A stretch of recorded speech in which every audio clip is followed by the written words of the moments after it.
एक शख्स सिट्टे का एक ठेला लगाया करता था। रोज इसके पास एक बच्चा आता था जो इससे सिट्टा लिया करता था। चाचा एक सिट्टा तो दे दो, वो दे दिया करता था। एक दिन एक बड़ी सी गाड़ी सिट्टे वाले के पास आई और इसे 20 सिट्टों का ऑर्डर दिया।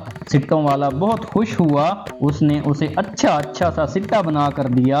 अगले दिन फिर वही गाड़ी आई और फिर 20 सिट्टों का चाचा को कहा। ऐसे वो गाड़ी वाला रोजाना अपने बच्चों और घर वालों के लिए 20 सिट्टे लेकर जाने लगा। सिट्टे वाले का कारोबार भी इस तरह अच्छा होने लगा। एक दिन सिट्टे वाला बड़ा मसरूफ था इस लंबी गाड़ी वाले के सिट्टे तैयार करने में। इतने में वही बच्चा आया जो रोज आया करता था और कहता था, चाचा एक सिट्टा तो दे दो। तो सिट्टे वाले ने कहा, अभी जाओ यहाँ से, मेरे पास वक्त नहीं है, मैं मसरूफ हूँ। बार बार आ जाते हो यहाँ, मुफ्त का सिट्टा मांगते हो। बच्चा मायूस होकर चला गया। सिट्टे वाला चाचा सिट्टे तैयार करके इंतजार करता रहा, मगर वो बड़ी सी गाड़ी उस दिन ना आई। सिट्टे वाले ने कुदरत के माजरे का नोटिस ना लिया। अगले दिन फिर वो इंतजार करता रहा, वो लंबी गाड़ी फिर ना आई। इसके अगले रोज दोबारा फिर इंतजार करने के बावजूद गाड़ी ना आई। ऐसे ही एक हफ्ता गुजर गया। अब तक सिट्टे वाले को समझ ना आया कि कुदरत का माजरा क्या है। फिर वो बच्चा आया सिट्टे वाले के पास, चाचा एक सिट्टा तो दे दो।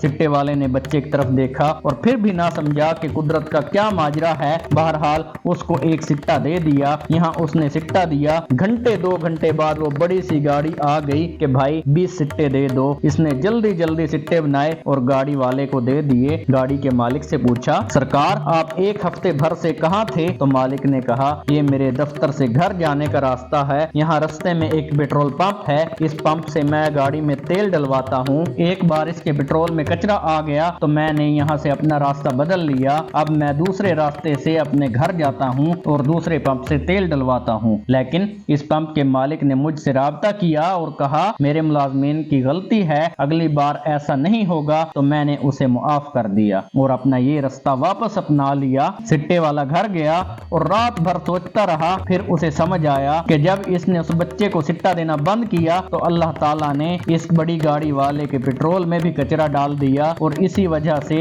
उस बच्चे को सिट्टा देना दोबारा शुरू किया। तो अल्लाह ने गाड़ी वाले का माफी नामा उस पंप वाले से करवा दिया। गोया इसका रिज़्क इस बच्चे के पेट के साथ जुड़ा हुआ था, जो कि ना तो इसका मुलाजिम था, ना ही औलाद थी और ना ही कोई जानने वाला था। बस अल्लाह का एक बंदा था। फिर वो समझ गया कि किसी को रिज़्क पहुंचाने के लिए अल्लाह किसी को रिज़्क देता है और जब हम वो रिज़्क नहीं पहुंचाते तो अल्लाह हमारा रिज़्क भी रोक देता है। और वो बंदा कौन होता है ये हम कभी भी नहीं पहचान सकते। इस सारी कहानी सुनाने का मकसद ये है, अल्लाह ताला ने अगर आपके रिज़्क में बरकत डाल दी है तो इसमें गरीबों का हिस्सा भी होता है। अपने आप को कभी भी इस काबिल मत समझना कि जो तुम्हारे घर में कमाई आ रही है तुम इसके हकदार थे या तुम इसके काबिल हो कि तुम इसको कमा रहे हो। तुम्हें मालूम ही नहीं होता कि तुम्हारा रिज़्क किसके तवस्सुत से आ रहा है। अपने किसी बहन भाई को हकीर मत समझना, अपने आप को कभी गुरूर में मत डालना। हो सकता है तुम्हारे किसी ऐसे शख्स को अता करने से, कुछ देने से अल्लाह तुमसे बहुत खुश होता हो